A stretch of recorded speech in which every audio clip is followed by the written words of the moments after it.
Morning, everyone. It's good to see you all and to be sharing my thoughts with you this morning. Originally, the talk I was going to give this morning was, I was going to call it We Are One, a Psychological Perspective.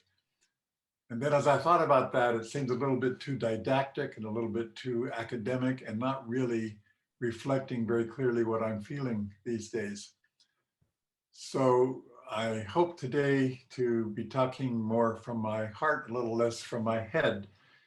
And the topic this morning is what sustains us in difficult times. Back in March, when I gave my last Dharma talk, I spoke with some optimism about how we were going to be in the post-pandemic world of the fall, when there would hopefully everyone would be vaccinated and less divisiveness in the society and things looking much, much better, how we would be building and constructing a new normal that would be a better world. And I still hope and believe that that time is going to come, but it seems far away from where we are right now. And believe me, I, who often pride myself on being a glass half full kind of person, do not want to be a voice of negativity this morning. Believe me, I really don't. But I do want to acknowledge the realities with which we're living right now, and the fact that these are still very difficult times for all of us. Granted, there are things for which we can be grateful today, things that are promising and hopeful. The vaccination, let's face it, has been a scientific marvel, has offered us an impressive level of protection against the COVID virus. New York City is one of the most heavily vaccinated places in the world. Things here are opening up at an amazing rate. Broadway theaters, movies, gyms, the Philharmonic, the opera, all giving at least an outward appearance of a return to normalcy. And yet what I think, if we all think about it, and if we're honest, we don't feel that this is normal at all. We are anywhere near what we would call normalcy. 3 months ago, there were 70,000 new COVID cases in the country per day. In the last week, there have been 90,000 new cases per day. 2 months ago, there were 4,000 new cases a day in New York State. Last few days, there's been 6,500 new cases every day in New York State. Now, this is due in part, obviously, to the percentage of fully vaccinated people in the US. 2 months ago, there were 56% of the population vaccinated. Today, it's only 59%. So nowhere near what we would need to attain herd immunity. And many epidemiologists are saying, let's give up on that idea. We are not going to reach herd immunity. It's not going to happen. Also, it's due to the fact of the Delta variant and what that has meant and how that has spread. And now we have this new variant from South Africa that they say is 5 times more transmissible than the Delta variant. Now, while death rates have lowered considerably, the fact is that it's likely that we are going to be living with COVID for some time, and maybe for a number of years.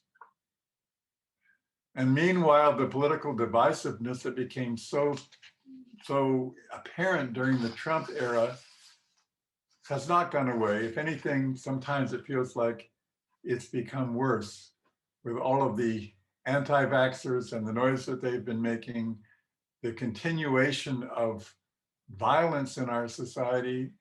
Gun sales are up more than 30% in the last 6 months. All right, enough. You get the picture. I don't want to spell it out any more than this.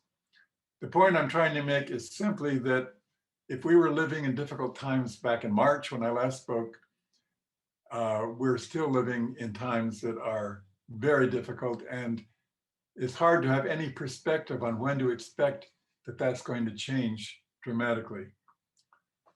So what can we do about this? What can we do to avoid getting depressed or feeling cynical?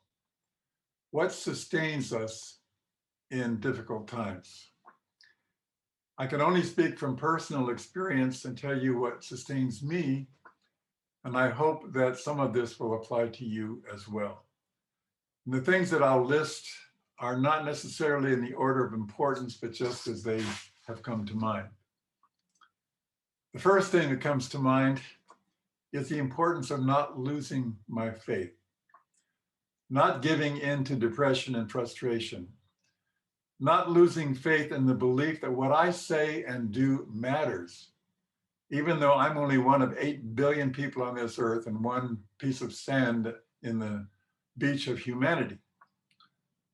Dorian recently shared with us a wonderful quote from Martin Luther King when he said, "All life is interrelated. We are all caught in an inescapable network of mutuality, tied into a single garment of destiny. Whatever affects one directly affects all indirectly." There's a Zen saying that I love that says, "When a leaf falls in Tokyo, the earth trembles in Beijing." In the 1960s, the meteorologist Edward Lorenz coined the concept the butterfly effect, suggesting that the wind from a single butterfly flapping its wings in California could begin a series of meteorological events leading to a tornado in Kansas. Everything that we say and do has either positive or negative repercussions, like the widening ripples from a stone dropped in the middle of a pool. We're usually not aware of the repercussions, but everything we say and do does matter. I really believe that. A simple word spoken with love can sometimes make another person's day or week or month. And the stands that we take on social and political issues, the votes that we make on election day, these things do matter. I really believe that. And this belief does help to sustain me. The second thing that sustains me is spending as much time as possible with the people I love, my family, my friends. This has been difficult in COVID times, but thanks to internet communication, it's been a lot more possible than I think we dared hope or imagine. The topic of who we spend our time with has come up a few times in recent Dharma talks. Recently, Doyen shared the second Grandmaster Joong Shim saying that who we spend our time with is important for our spiritual development, and suggesting that we should avoid those who would have a negative influence on us. And Doyen quoted the Dharmapada that says, "There is no companionship with a fool. It's better to go alone." Now this is a tough idea, because sometimes there's some among us with whom we have the closest ties, even our family, who we don't trust or have grown not to trust, who we have found ourselves strongly disagreeing with and who we feel are a negative influence, but we're hesitant to break off from because they're family. I currently know several people who decided not to spend Thanksgiving and perhaps not Christmas either with their parents because they feel betrayed by their parents' political ideas and stands, largely pro-Trump, anti-vax kind of stands that they feel they cannot tolerate. Now, these can be difficult decisions. With all the divisiveness in our society, somehow those on either side of the political spectrum have to find some way to talk to each other, don't they? But how do we do that? Does spending time with those who we feel embrace unethical and abusive beliefs, does that equate to spending time with a fool, in the Dharmapada's words, so that we should therefore avoid them? But if we do that, how will we ever find common ground? I think this is one of the most difficult issues we deal with today, and I really don't have an answer for it. Doyen offered a helpful suggestion in her talk 2 weeks ago when she said that approaching family and friends with love does not always mean agreeing with them.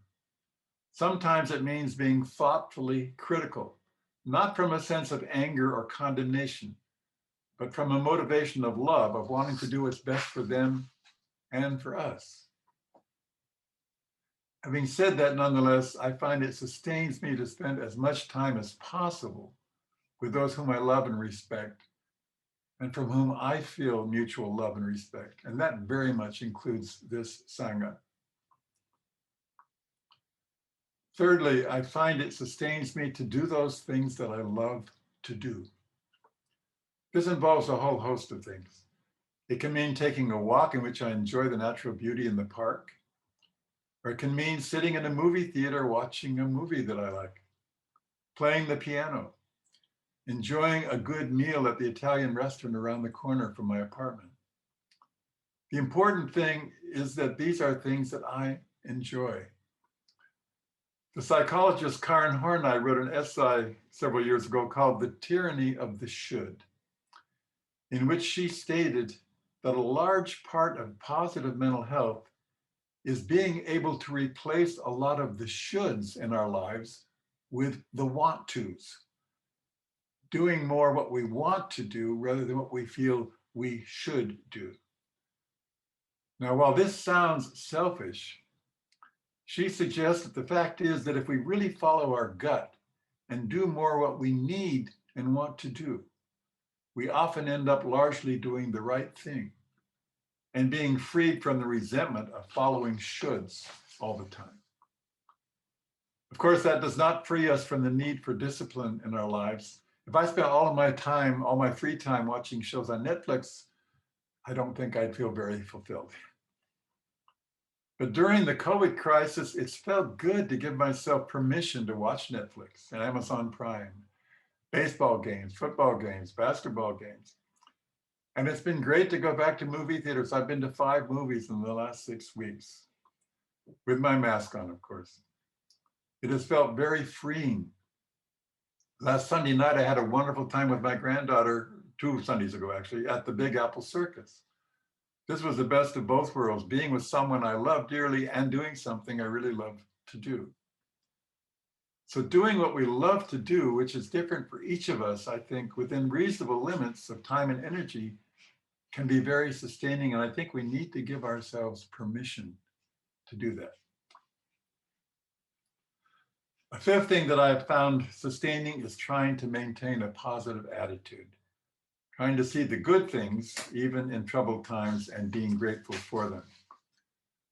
When I was younger, I used to make fun of books like Norman Vincent Peale's The Power of Positive Thinking. It seemed simplistic and superficial. But the older I've gotten, the more I've come to realize the importance of looking at what is positive in every situation. When I was a kid, there was a popular song, which most of you probably don't know, it dates me. And the words were, accentuate the positive, eliminate the negative, and don't mess with mystery in between. Now that is a bit simplistic, and that's not exactly what I'm suggesting, though in part I am. Sometimes life can be cruel, and not all lemons that we are handed can be turned into lemonade. But even painful situations can sometimes become learning experiences or lead to good things. I think of an experience I had back in 1968 when I was concluding a 3-year stint as pastor of the American Protestant Church in Antwerp, Belgium. I had applied to become pastor of the International Church in Zurich, Switzerland, and they had accepted me for that post. I was delighted, but only to have my hopes dashed when the Zurich church let me know that they had decided to uninvite me because I had suggested that they should help pay for my moving expenses from Belgium to Switzerland. I was devastated. But the very next day, after I got that news, I got a letter from Union Theological Seminary in New York saying that they had accepted me into the PhD program in psychiatry and religion and were offering me a sizable scholarship and a TA position. Who knows where I'd be now if I'd gone to Zurich? But that change in plans has led to 50 fulfilling years in the mental health field. Surely, I think, an example of grace arising from harm. Trying to remain positive, I think, sometimes means just learning how to frame things that we see and experience, frame them differently. I know I've shared this with you before, probably a couple of times, but I want to share it again. A simple Native American phrase that is on a sign beneath a rose bush in Balboa Park, San Diego. The sign says, you can say how terrible it is that this rose bush has thorns, or you can say how wonderful it is that this thorn bush has roses. I love that. It makes me think of one afternoon in my therapy practice a couple years ago, when one of my clients came in cursing the New York subway system and how everyone on the train looked miserable and unhappy. Later that same afternoon, another client came in smiling and telling me how wonderful it was to watch a young mother communicating with her 1-year-old on the same crowded subway. We tend to see what we expect to see. And New York City is like a Rorschach test, I think, in that respect. Maintaining a positive attitude, I think, also sometimes means avoiding things that we know are going to be negative and pull us down. In part, I would go along with what Pastor Chansan said and Dhammapada, that sometimes we need to avoid people who we know are going to pull us down if we spend too much time with them. But for me lately, this has meant spending as little time as possible watching the news on TV. The news media in this country thrives on exploiting human misery because that's what draws viewers and it brings corporate profits. We really saw that to an extreme, I think, during the Trump administration. I think the news media in this country in general is awful. It's biased, it plays on the worst of human emotions. And it is almost always about what is happening in this country with very little concern about what's happening in the rest of the world. That's not to say that some newscasts aren't better than others. Like BBC News, PBS NewsHour are certainly more responsible than network news or CNN or MSNBC, or especially Fox News. But by and large, the news is depressing these days. And it's much more geared to tell us about what is going wrong than what is going right. So I try to watch just enough news to get the latest headlines. And I personally feel much better off for avoiding repetitive negative news. A sixth thing that I found sustains me is continuing to do my work and do it as well as I can. I feel very fortunate to have a job that I find rewarding and hopefully productive. As a psychotherapist, I feel it's a privilege to be able to share in the major events and intimacies of people's lives. At the end of most working days, I feel that I love my work. It feeds me, helps me find meaning in my existence. So I don't see myself retiring anytime soon, if ever. I'm aware that many people don't feel that way about their work, but I'm also struck by how many people in the most mundane of jobs can find some sense of fulfillment in their work, especially when there is thoughtfulness and mutual respect with their coworkers. The psychologist Erik Erikson talked about what he felt was a basic human need during our adult lives, but especially in the middle years. He called this generativity. And by this, he said he meant being engaged in some major activity, whether it be your work, creative expression, your role in family life, where you feel that what you're doing is fulfilling, that it has meaning, and hopefully is more helpful than harmful to others. Having a bit of a feeling that if I should die tomorrow, at least there's some things I've done in this life that will make the world a little better off for my having been there. I think that Erikson was absolutely right that we need to have this sense of generativity and find it where we can in our lives. For me, I find it very much in my work.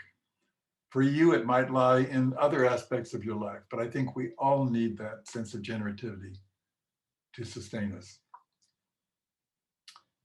Finally, and this list has gotten far too long, I feel sustained by my spiritual practice. I'm bringing this up last, but it probably should have been first at the top of the list. I find that meditation and prayer are very life-sustaining for me.